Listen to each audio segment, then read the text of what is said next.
আপনি ধরেন যদি আমি নিউ ইয়র্ক থেকে, ফর এক্সাম্পল নিউ ইয়র্ক থেকে ধরেন কোন একটা প্লেন হয়তো বা ধরেন যাবে হচ্ছে অস্ট্রেলিয়াতে, হয়তো বা ধরেন আপনার ওদের আপনার অস্ট্রেলিয়ার হয়তো সিডনি এয়ারপোর্টে যখন যাবে, যদি কোনো অবস্থা যদি হিথ্রো থেকে, যদি জন এফ কেনেডি হিথ্রো মানে লন্ডন থেকে কোন একটা বিমান ধরেন যাচ্ছে হলো আমেরিকাতে, যদি যাওয়ার সময় সামান্য ধরেন এতটুকু যদি 1 ডিগ্রি অ্যাঙ্গেল একটু পরিবর্তন করে, যেমন এরকম যাওয়ার কথা ছিল, শুধু 1 ইঞ্চি একটু পরিবর্তন করেছে, 1 ইঞ্চি যদি পরিবর্তন করে তার ডাইরেকশন, তাহলে যখন সে আমেরিকাতে যাওয়ার চেষ্টা করবে ওইখানে গিয়ে দেখবে প্রায় কয়েকশো কিলোমিটার দূরে চলে গেছে ওই বিমানবন্দর থেকে, মাত্র এখানে কিন্তু 1 ইঞ্চি পার্থক্য ছিল।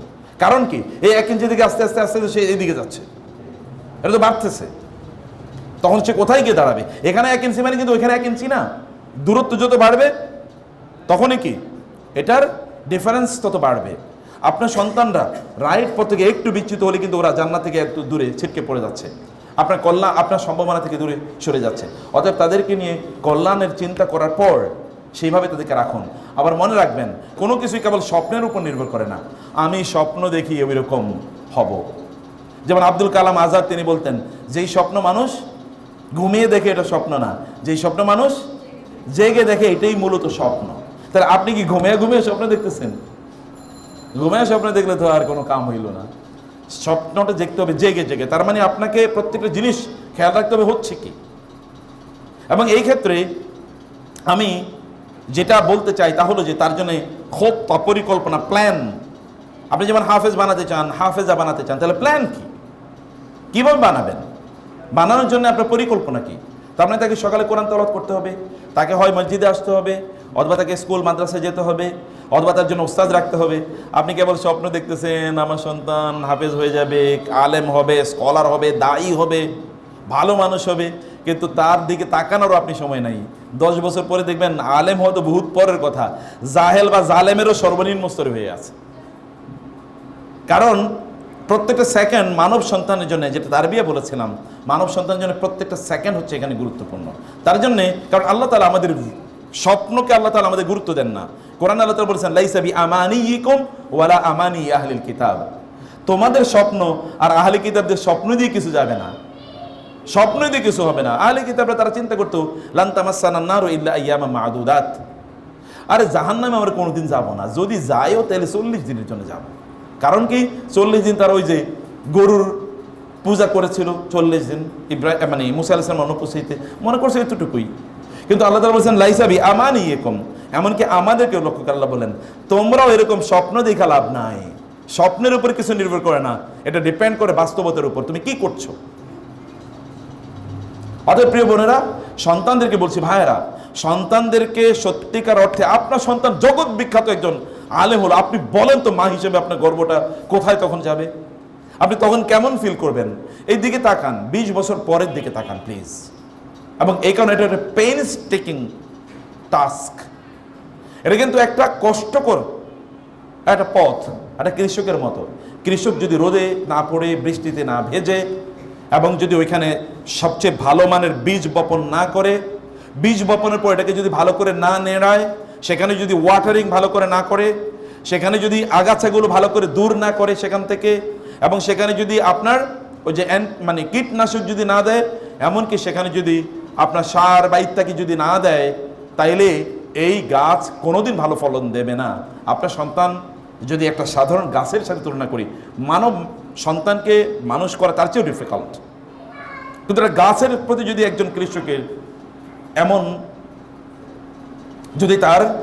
যদি ইয়ে থাকে, মানে তার প্রতি একজন কৃষকের যদি এমন দায়িত্ব থাকে, তাহলে আমাদের কমন। এবং কোরআনের একটা আয়াতকে আমরা মিসআন্ডারস্ট্যান্ড করি, তরকে নিসা উকুম হারসুকুম ফাতু হারসাকুম আন্না শাইতুম, তোমাদের স্ত্রীরা তোমাদের জন্য ফসলের ক্ষেতের মতো, অতএব ফসলের ক্ষেত্রে তোমার যেমনি মনে হচ্ছে সেমনি যাও। এটাকে মানুষ ভিন্নভাবে ব্যাখ্যা করে, কিন্তু এটা রিয়েল মিনিং আছে, যে মিনিংটা আমি বুঝেছি। সে মিনিং হলো, একটা ফসলের জমিকে একজন কৃষক যেমনিভাবে টেক কেয়ার করে, তোমাদের স্ত্রীদেরকে এরকম টেক কেয়ার করো। কারণ তারা তো তোমাদের ফসলের জমি, তাদের মাধ্যমে তো তোমাদের ফসল তৈরি হবে। তো জমির কোনো খবর নিলা না, তুমি ফসল ভালো পাবা কোত্থেকে? জমির তুমি খবর নিলা না, তুমি ভালো ফসল পাবে কোত্থেকে? তার মানে এই জমিটাকে তোমাকে ভালো করে তোমাকে উৎপাদনের জন্য নেড়াতে হবে, সার দিতে হবে, তাকে টেক কেয়ার করতে হবে, কোনো কিছু এসে তাকে ক্ষতি করছে কিনা এগুলো দেখতে হবে। তো জমিন যদি ভালো না হয় তাহলে কিভাবে হবে? কারণ আল্লাহ সুবহানাহু ওয়া তাআলা বলেছেন, আল বালাদুত তাইয়্যিবু ইয়াখরুজু নাবাতুহু ওয়াল্লাযী খাবুসা লা ইয়াখরুজু ইল্লা নাকিদা। আল্লাহ তাআলা বলেছেন ভালো একটা জমিন থেকে ভালো ফসল আসে, একটা খারাপ জমিন থেকে খারাপ ফসল আসে। জমিন ভালো মন্দ হয় না, ভালো মন্দ হয় কৃষকের কারণে। এই কারণে ব্রাদারদের কারণে সিস্টারদের, অথবা সিস্টারদের প্রতি যদি ঠিক মতো টেক কেয়ার না করা যায় তাহলে এটা ভালো ফসলের জমিন হিসাবে, তার মানে কৃষক হিসাবে ভালো না। আমি বলি যে আপনাদেরকে যদি বলি কৃষানি আপনারা, তাহলে আপনাদের কৃষানি, আপনাদের সন্তানরা কিন্তু আপনাদের ফসল প্রডিউস। আপনি যদি শস্য ক্ষেত্র হয়ে থাকেন তাহলে আপনার সন্তানরা তো ফসল। তাহলে এই সন্তানদেরকে আপনি কিভাবে তাদেরকে উৎপাদন করবেন, আপনি কিভাবে? প্রত্যেকটা সেকেন্ড এখানে গুরুত্বপূর্ণ বোনেরা। এই জায়গাটিতে আপনাদেরকে আমি বলবো যে এটা আপনারা ভালো করে লক্ষ্য রাখুন, যে কল্যাণের চিন্তা করুন। আপনি আপনার বাচ্চাদেরকে নিয়ে ভাবুন, প্ল্যান করুন, তাকে নিয়ে আপনি করবেন কি, প্ল্যান, রোড ম্যাপ, কবে কতটুকু আপনি করতে চান বা দেখতে চান। আমি আপনাদেরকে বলবো বোনেরা, বাজারে যাবেন, সুন্দর সুন্দর বই আছে, বিলিভ মি। আমাদের আজকে 2টা বই আছে এখানে।